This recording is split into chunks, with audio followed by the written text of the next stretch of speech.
Assalamualaikum warahmatullahi wabarakatuh. Perkenalkan, nama saya Desti Miftaljana. Saya salah satu anggota dari kelompok 11.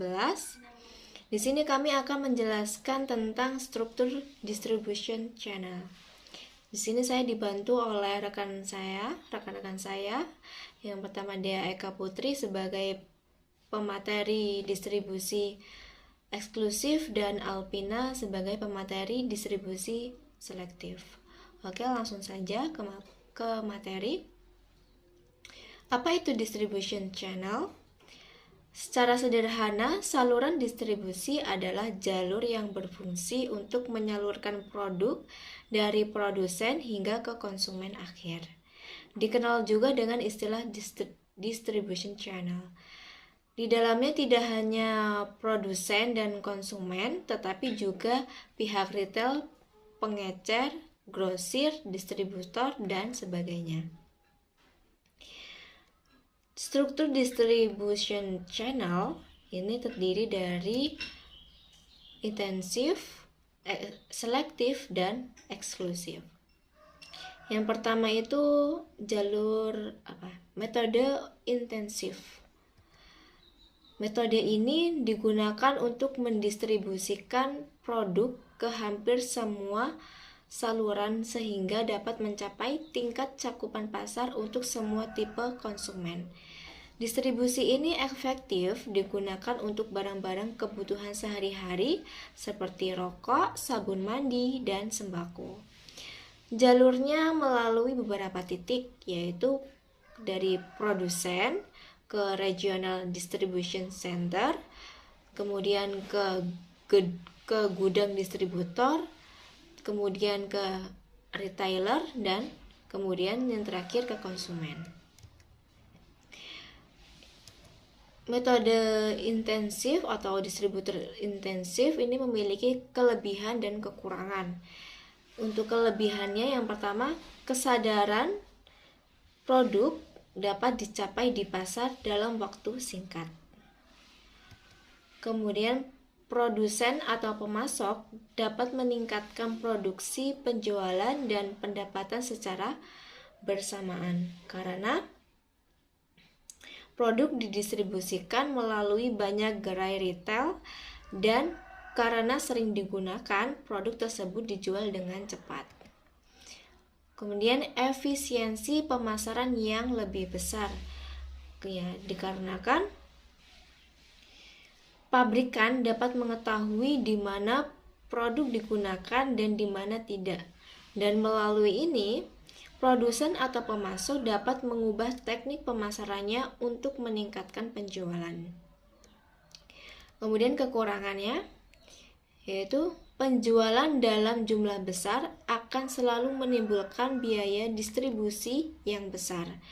Penjualan produk dalam jumlah besar biasanya menghasilkan keuntungan yang besar. Namun, distribusi yang intensif akan selalu menimbulkan biaya distribusi yang besar. Kemudian sulit di pihak pabrikan mengelola pengecer karena jumlah gerai retail yang sangat besar. Kemudian kasus produk dengan harga tinggi dapat muncul. Ini jika produsen memutuskan untuk menggunakan metode distribusi intensif karena produk harus mengikuti seluruh saluran distribusi. Kemudian contoh kasusnya. Contohnya, produk yang biasa menerapkan distribusi jenis intensif adalah produk permen karet. Tak hanya di toko permen, Anda bisa menemukannya hingga pom bensin, toko bahan makanan, kemudian di mesin penjual otomatis hingga ke swalayan. Anda bisa menemukan permen karet tersebut. Metode ini juga bergantung pada jumlah barang yang tersedia di berbagai lokasi. Produk seperti permen karet ini, pelanggan tak perlu melakukan riset sebelum melakukan pembelian. Namun sebaiknya barang pembelian rutin seperti inilah yang melibatkan upaya penjualan sangat minim. Selektif digunakan untuk mendistribusikan produk dengan selektif, yaitu Untuk suatu daerah pemasaran tertentu, hanya dipilih beberapa pengecer atau beberapa toko. Distribusi ini cocok untuk produk-produk shopping seperti komputer, barang-barang elektronik, dan buku-buku teks. Jalurnya terdiri dari produsen, distributor, retailer, dan konsumen. Kelebihan dan kekurangan selektif. Kelebihannya, pemasok bisa mendapat umpan balik yang tepat. Distribusi yang selektif mampu meningkatkan cakupan pasar yang baik. Adanya pengurangan biaya distribusi jika dibandingkan dengan metode distribusi intensif. Kekurangannya, kampanye pemasaran yang disusun dengan buruk dapat menurunkan atau mengurangi citra suatu produk atau merek di pasar. Kasus ketergantungan pada bagian pabrikan mungkin akan muncul. Contohnya, perusahaan kelas atas yang memproduksi pakaian dan aksesoris berkualitas tinggi cenderung menggunakan distribusi selektif. Contohnya, DeOlds dan Gambana dapat ditemukan di toko-toko yang sama, seperti Nathan Marcus. Tapi, mereka tidak dapat ditemukan di Jeepney dan Walmart. Ini dilakukan menetapkan standar dan mengawasi distributor. Halo guys, nama aku Deka Putri, NPM 20203063010111. Oke, Dea di sini akan menjelaskan materi selanjutnya dari yang telah disampaikan oleh teman Dea tentang materi Direct Internal Channel Eksklusif. Direct Internal Channel Eksklusif digunakan untuk memasarkan produk-produk spesial melalui sistem distribusi eksklusif. Perusahaan hanya menggunakan satu atau beberapa toko untuk suatu daerah pemasaran tertentu. Jalurnya hanya terdiri dari produsen yang langsung mengirim barang ke konsumen. Distribusi ini cocok untuk mendistribusikan barang-barang mewah yang bernilai tinggi seperti jam tangan, kemudian parfum, dan benda lainnya. Kelebihan dari eksklusif sendiri yaitu pertama, membantu perusahaan untuk tetap fokus pada kinerja produk di pasar.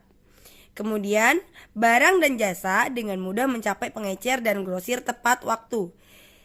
Dan penetrasi pasar menjadi mudah bagi produsen atau pemasoknya. Namun jangan salah teman-teman, eksklusif ini juga memiliki kekurangan. Yang pertama, bisnis manufaktur atau produksi hanya akan berhasil jika distributor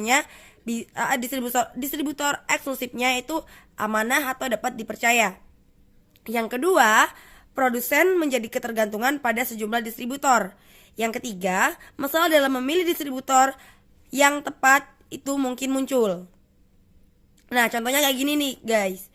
Misal, konsep kesepakatan distribusi eksklusif nih antara produsen dan pengecer seperti perjanjian yang dimiliki oleh Apple dengan AT&T dalam mendistribusikan brand iPhone mereka. Perjanjian ini membuat orang-orang tuh ingin segera mendapatkan produk eksklusif pada perusahaan tersebut karena strategi mereka ini sangat baik digunakan pada barang eksklusif yang diidam-idamkan konsumen. Contoh penting lainnya yang bukan iPhone aja nih, kayak tas-tas branded, Hermes, Gucci, kemudian Lamborghini, itu termasuk merek-merek atau brand-brand yang jadi incaran atau diidam-idamkan lah ya oleh para sultan, bahkan orang-orang yang memang memiliki gengsi besar gitu. Dan ini sangat menguntungkan bagi kita seorang pengusaha gitu guys. Baik, sekian presentasi dari kami tentang struktur distribution channel. Atas perhatiannya kami ucapkan terima kasih banyak. Wassalamualaikum warahmatullahi wabarakatuh.